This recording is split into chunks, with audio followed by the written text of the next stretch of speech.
nhớ rồng nó trồng nhẹ trồng gì thế trồng phong trồng dư thế trồng gâu trồng mỡ sớ đời ya thế kia nó sườn gió thì cụ giờ tôi một thay chờ oxy rong gâu nhớ trò biết lúc chỉ cởi cho sống đồng có lồng sắc cầu tê họ lồng lo lờ hu hay tiề các sĩ cầm như thế nhà lại các sĩ cầm pa máy lê pan nữa nói ya thì biết chỉ cởi nó nếu cũng muốn tàu tràn tàu ya cân gầu đi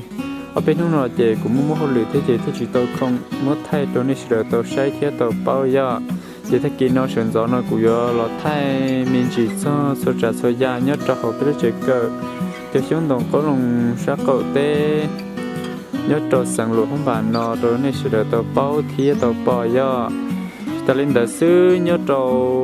ขอเชิญกูอยู่มั่วไทยหนึ่งกูมั่วร้าวมั่วป๊อกคือมั่วป้านุลีที่จิตเล่นเด็กก็มาเต้ามัวเต้าฟื้นเลยอะเดียเต้าได้เทียจีเอี้ยสุดจะสวยยาเต้าเราก็มัวเต้าจันโดยาเกินเก่าเลยยะเห็นแต่กูเจ้านี่หมูใช้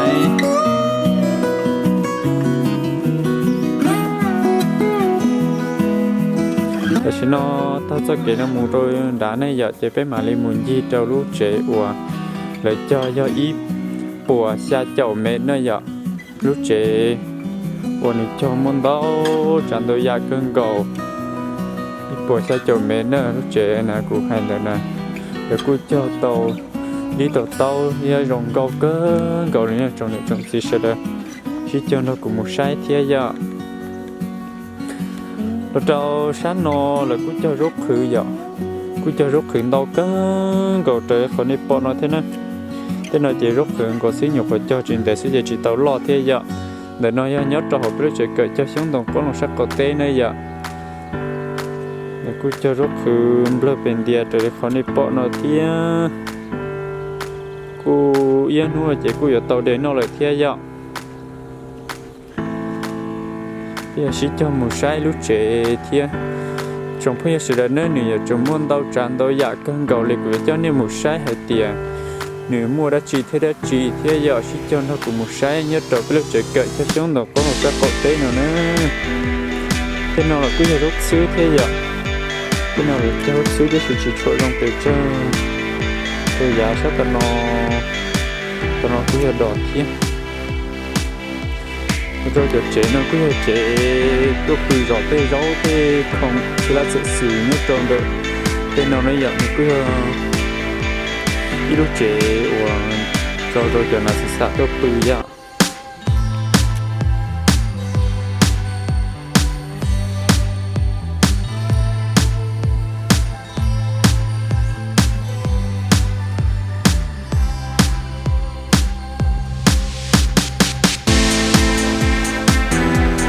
แต่ชิโนยี่ตัวจะกินได้รู้เจอกูให้ตัวนี้เสด็จตัวป้อที่ตัวป้อแล้วเนี่ยแต่ชินเลยกูโชว์ให้เดียรู้เจนะเลยโชว์ให้เดียเราเชื่อใส่ต่อเนี่ยเราเชื่อใส่ต่อมุใช้เนี่ยนี่แต่รู้เจนะกูจะรู้เจว่าเด็กกันก่อนนะอีปวดแค่โจมเมนเนี่ยรู้เจนะกูเนี่ยชอบสิว่าจะรอบ้าโจรู้งานตัวแค่จงเลยจะให้เจรู้กงโหcái cái sông nhất trò cái chuyện cái tiếng đồng có lồng là xưa giờ nên đợi lúc để nên cũng mơ ít buổi sai chồng mẹ để thân rồi tôi phải tỏ lại giờ nhưng chỉ cho nó cụ sai kia cũng chưa một hai tiền những món đất chỉ thế giống mình đâu chẳng đâu dạy thân rồi đi chỉ hai chín rồi về lời cho hai tiền tao cứ tao đa kia cũng mua tao chẳng đâu dạy cơ đi giờ này tên tao nó là cú đẹp lớn địa lý vậy còn nó phải đấy cân còn nữa ít bùa xe chậu mẹ đến nữa còn nó phải này đấy cân gạo đi cú mua tê nó đâu cân gạo đi tê gì nó này từ này giờ tao phứ này giờ tao phứ là giờ tao tê vậy cú nè trong cái gạo đi thế cái con gạo nó lúc trẻ nó sẽ được xí cho nó cũng sát hết tiền nếu mua đã chi thêm mua đã chi vậy thì nó có giờ gì giờ chín rồi giờ thế giờ tí xí giờ chín rồi giờ thay nữa cho nên giờ chín rồi giờ thay tới rồi ít xe cũng bỏ rồi giờ tới ít xe cũng chỉ tao bỏ thì từ chỉ nó lần ngay nhớ tao sát thái tôi cho thế xứ giờ tôi cho tao sửa tao sai thiết tao nhiều gì họ nhớ trong đời nó cứ tao vậy tao chỉ là cô cho thiết cho tao thiết chỉ rồi về thiết cho tao phứ rồi do hạt tiền cho pro tao nó cho tao chẳng tôi ya ok cho đi con đi bỏ nó do nó là tao lại cũng cho đế cơn gầu nó tới bùa xa chầu mẹ giờ lính cho đế cơn gầu pro tao nữa thế chỉ má chín đông rồi lại cô tại để nó là cô cho tao cơn gầu đi trời con đi bỏ nó vậy thế nó chỉ những cho kế nó không nó tí giờ thì thầu sân gió nó thì chúng mình cũng tua thay sân gió sử dụng chúng mình nâng nhỏ họ thầu ta su thiết thầu ya yêu trồng đun đỡ thầu nó chạy ta đâu nhà đỡ nâng chống thay kế nữa nên tôi muốn nhiều gì mà tôi mà chỉ tôi kế cái lý do tôi muốn gì chống cơn gầu đi đó thế tôi muốn vô khổng nắp mò là tôi muốn gì chống cơn gầu đi nhất cho sản lúa không bằng gầu sẽ chờ tí nữa tôi muốn gì trong thì tiền nó là họ nè rồi nó cứ do đi ia vậy rồi cứ cho ia sờ đầu tiên để đi ia là cô thì cá cơn gọi lại thế này đi ia là cô mua bao tràn đôi dạ cơ li lấy những số chữ cho trâu lú ngà bé cho xong nó xí dạ để được cứ cho đem lỡ về lưu lên nó rong có cơn cầu lên nữa còn nó tao trời chuột đấy hôm nay của cho nên mình chỉ có thông có ta nó tao hay tiền mình rong lên trả thế giờ hôm nay cho nên mình chỉ có ta của mà đi cho nên cho làm gì cho ban nút lì thêm một trầu tạo thia thế nhiều rau chỉ là sự sử nhớ trầu ở cháu gì thia giờ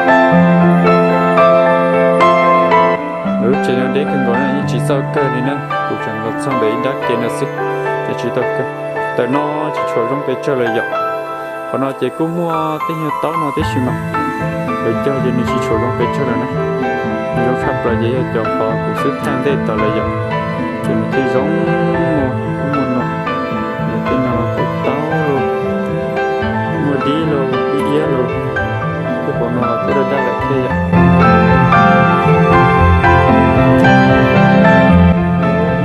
dạ cái lúc trẻ nó có sự nó là sao sự uống này để đấy thì chơi chuyện nó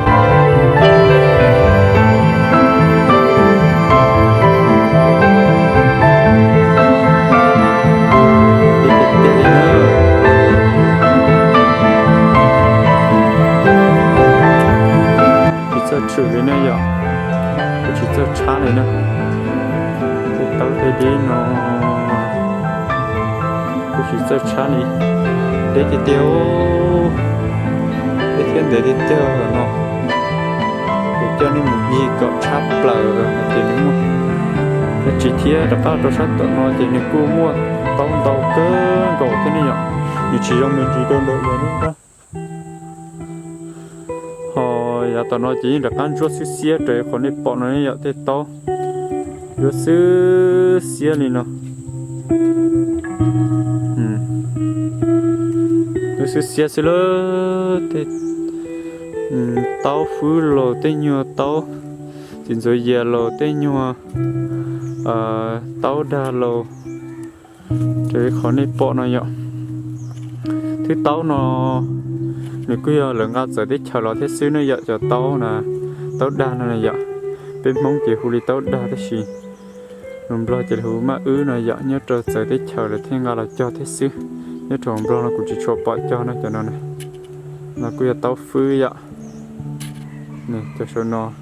giờ cho của hai mình có xin rồi giờ thế xíu này họ ổn trăng nó giờ này cho nó nhớ thì thái thiên này vậy rồi thì tiền nữa để cho mình có thì tiền đi bé lúc tao nó cũng lo xí lô rồi để con ấy bỏ nó giờ tao nó lấy mình có thì tiền đi nữa xí lô rồi xí nữa tao chỉ ô rồi thì chết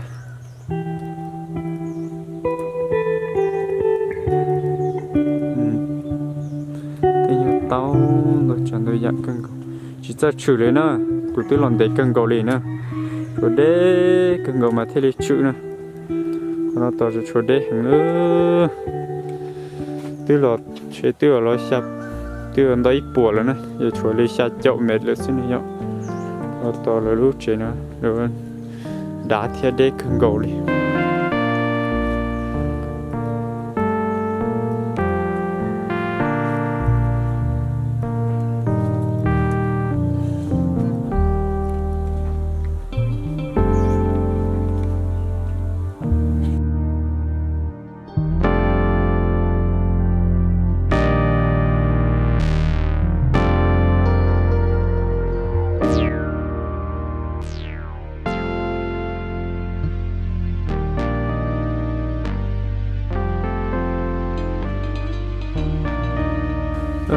cho nó cứ giờ chuẩn bị máy trò thế này giờ là cũng cho là trẻ của nó thế máy trò thì giờ cũng cho là đây có đồng câu thôi từ đây còn đi bỏ nó thế này giờ cũng chỉ cho bỏ trắng để chơi thế này giờ cũng cho đây lên tiền đâu sát cọ kệ nó thế giờ có thịt tiền nữa đâu sát tao nó nhưng chỉ tao trái nữa tôi cho nên là giỏi ra kia là gì cho nên mình chỉ có chắp lại lúc chuyện rồi thì để một cha nữa vậy ít bùa xa chậu mệt để nó vậy ít bùa xa chậu mệt để cân gầu lên nữa mà nó cũng chỉ xí nữa mua đã chỉ thế này vậy như ta chỉ biết mà là một sai để rau thiệt để ba or rong câu nhớ trong đặc cá thiệt trong không chủ yếu sẽ được nó chỉ cu chỉ tao cơ đi nè bây giờ thì cũng mà lò thế vậy cũng chẳng lò nữa chỉ những sao vậy thế phải kể sự chuyện rồi chỉ tao rất thay thì mình chỉ cho nè rồi chỉ bố thế vậy bây giờ chỉ cho mà gì có thông hay tiền nữa mua nó trả tao dạ rong câu nhớ trả họ bây giờ cỡ cho sống đồng nhớ trả sống nó thế vậy bây giờ sống lại bao mấy rồi xứ ở lúc nào là ô đừng có tiệt thiệt đâu ở lúc tao nó đừng có thiên cho xía xí trong tao nó chỉ có cái rồi nè rồi mình chỉ để chỉ cho họ nè cái lời dọ để cơ gọi lên ở lòng gần ta lên tao là họ nhá tôi xí thế lo để cần gọi nè lo cho dùng gần ta liền nè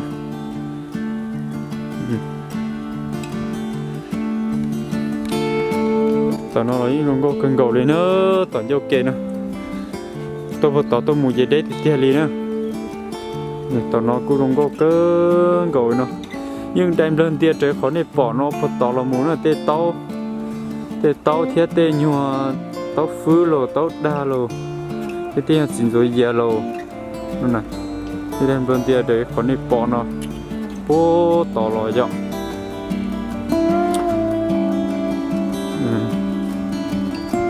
thì nó chỉ của cho nên muốn gì nhớ trâu đã hà rau vậy mà của cho nên muốn gì trâu hà rau chế này gì bé lọt cho chế li non là xí giờ lọt cho cơ chế cú li non là xí của ta bé tua trâu sáp của tao tua chỉ bé tua chịu của tao nó chế cú giờ ít bữa sẽ chậu mẹ lời dọ chế cú cơ bố tao nó lợi thiên lúc chế cú đế khưng cầu nữa nè rồi cú lúc chế trong nó xí vậy cái gì để tên nhau tao rừng tiền nó lợi cho một tàu Otley nó xí Otley chế tứ rồi gom bộ để khỏi bỏ nó rồi vậy để thì tiền nữa của tao po tao làm một chuyện đâu có sát tao nó để này vậy hiện tại bây giờ một xí cho một sai để ba thia để rau thia bóc cừ rồi mình gì vậy ta chỉ nói để biết hơi một sai cho ba nó để của mình cho nên một sai để rau thia để chỉ là sẽ xử vậy sai cho ba nó để bây giờ một sai cho ba nó lì thia cho rau nữa để nó nếu cứ giờ bé khả năng thu kịch và nhớ trò bé chỉ cởi cho xuống đồng nó cho thia vậy nếu cứ giờ cho ba đồng câu thia dịu xí ló dễ cân cầu lên nữa sân gió chỉ mình chỉ trầu qua thia vậy thì thay chỉ chụp bạc hạt nên sẽ được tôi sai họ cho các sản nó chỉ là cú ở Việt rồi cho nên tôi đều xì thế cú thìเราจะcần gọi giờ cú cho bên sẽ cho ba ta cùng mà lòng sẽ cho Việt thế giờแล้วnó cúจะเขาเชิญว่าเราไทยด้วยcho nên tôiเราเป็นnó chỉไทยด้วยcúลงก็cần gọi lý thế cho nên nó là cú lý chỗ đầu có chạy nó giờ đầu có chạy cú chỉ bỏ một món thì giờ cho ba đã chỉ cái gì mà rồi cú lồng đó thì đầu có chạy này giờ rong có cần gọi lý cho ba trở đi khỏi đi bỏ nó giờ của một hai mình chỉ về chỗ này hết tiền rong có một lý trả thế có cần gọi lý nó là tung thay đổi hàng cần gọi lý thế nói gì nếu tôi mua cái đồ lưới nó xí vậy cái ba rong câu gọi lý nó mua xí ba giang đồ xí đa chỉ chuột bây giờ lý nó cứ vậy phải chờ vào rong câu trong này trong gì đây trong như thế trong công cho là tôi muốn thay đổi oxy mà lo dạy cần cầu lên thì của tôi dần dần chỉ muốn cầu xí giờ thì ta số thế thôi mong một giờ đâu bé mong bao mong giờ trốn tôi mà nó thay đổi chẳng thì tiêu tên nào sao nên chèm lên địa xí nè cái sự nó cũng trơn gió tôi thay đổi nên sự tôi sai hết tiền nếu muốn đâu chẳng đâu vậy cái gì này tế pa nào là cú rong câu để được khỏi này bỏ nó kia vậy tế pa chế đặt chủ sẽ là sườn gió ta sẽ sườn gió chế rong câu cân cầu lên nó là cú tôi muốn tăng pa thì nó kia rồi tôi muốn mua đê rồi tên nó thế này vậy tôi mua đê lấy nhiều đồng tiền tiền nữa rồi khó bên hôm nay cho nên tôi muốn gì trong rồi hàng rồi trong thường hàng chế cho mua đê chế ít nu rồi tôi lấy đòi ít lão lá tờ nữa nè mò rồi chờ tôi mua là nó cũng tới online tờ nữa muốn đề sẽ là muốn đề rồi là sự tôi giờ xí để bé nó là cứ để bé là tí hay tí các xe ba xiềng sản chỉ pì nó vậy như nhớ trong đời là cho ba nó xí cho ba giống có trở được phần này bỏ nó vậy ba là chỉ chuyện để trở thế thì tôi thế này vậy tuy nhiên tôi xí tàu nữa nó biết trở được ít nút thiên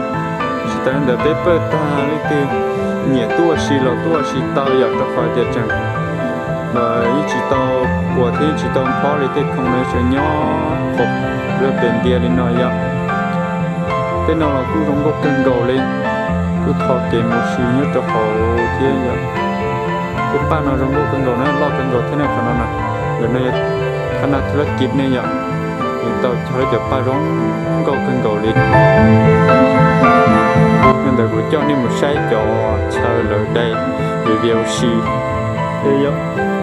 thì là đây review xì dùng để trả thiết tôi thấy nó chế những trong lệ xí này trong lệ xứ thì lệ chỉ xé rong thông trên này chỉ xé chứ thì xin nó chẳng có cầm luôn đó cần cầu trời còn đi bỏ nó vậy xé cho sao nó chế là nó cứ lúc chế qua bé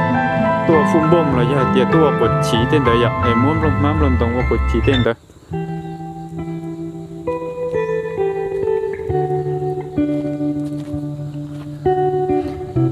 để nó cứ giấy cho mấy lời em mua thế vậy để nó nè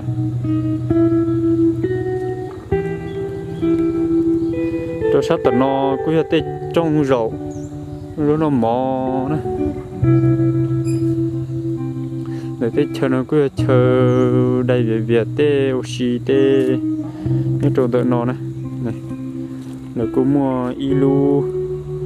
olu một trộn pe lu plau lu vậy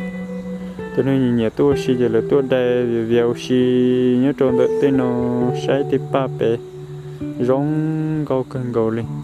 một hòn câu hòn cho là cho tua tàu tiếp xì nhiệt gì là tua tàu tiếp xì cho nó là của cho nên mình chỉ cho rau theo dõi pan hút lì vậy tôi xin nói thì của cho nên cho là sai cho nhập pan mê là cho mê cái đồ nói vậy thiết thì rau phẩm bông rồi giờ thì rau salad tên đâu chẳng đâu vậy nơi vậy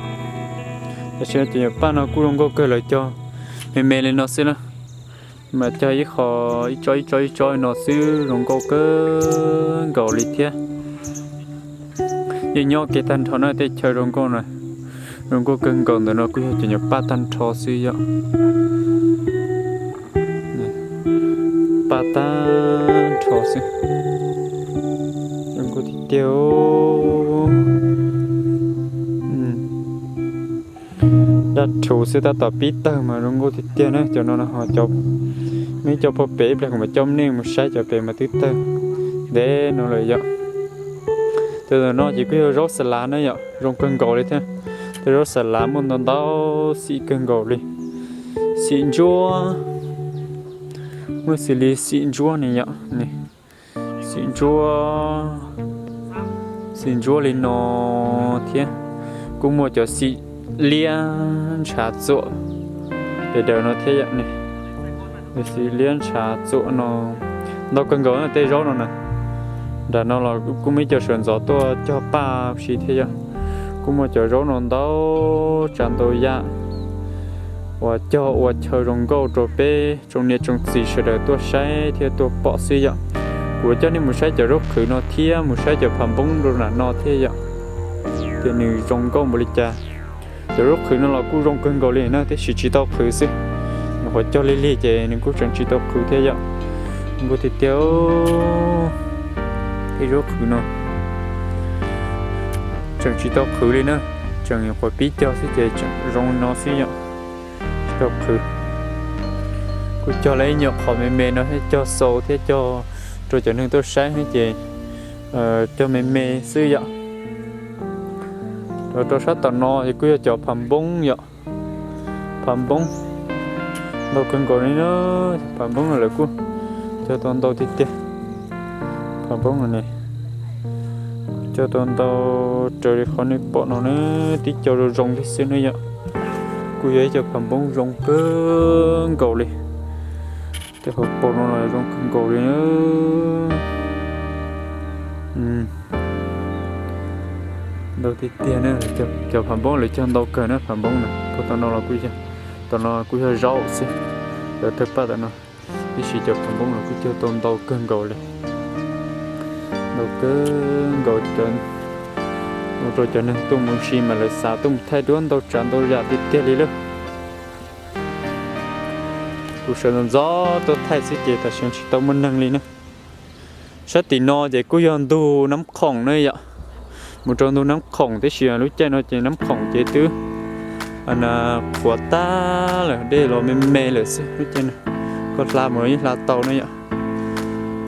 cho nó cứ vậy cho rau no thế vậy cái gì cho nó cho rau lại cho lò nó hầu no là cho lò trâu chuyên chỉ no xí này cho rau nè cứ vậy cho rau này tại xí hoặc cho nó cứ vậy lúc trẻ và ý ở ý tuần chế ở cho nên chế ushi chế nhớ tôi số như vậy thay đua rồi các đó khác không bao giờ tên nói chế lấy cho phẩm bóng gì có rong gốc xin cái một việc cho phẩm bóng gì có ôi chơi rong gốc phải chế rau xí vậy tôi chơi rong gốc tôi sẽ để tôi sẽ biết được quoi nên nói chế lấy một cái lúc vùng biển á một cái lúc vùng biển tôi sẽ để cho tôi nhiều xí rồi nó cứ chơi rau xịt sợ con gấu thế này cho nó nè con gấu rốt khử biết chơi chỉ rốt khử thế này nè rau xịt sợ thì chơi rau nè con gấu rốt khử thế để chơi chỉ rốt khử nè bỏ hộp bò chơi rau nó nè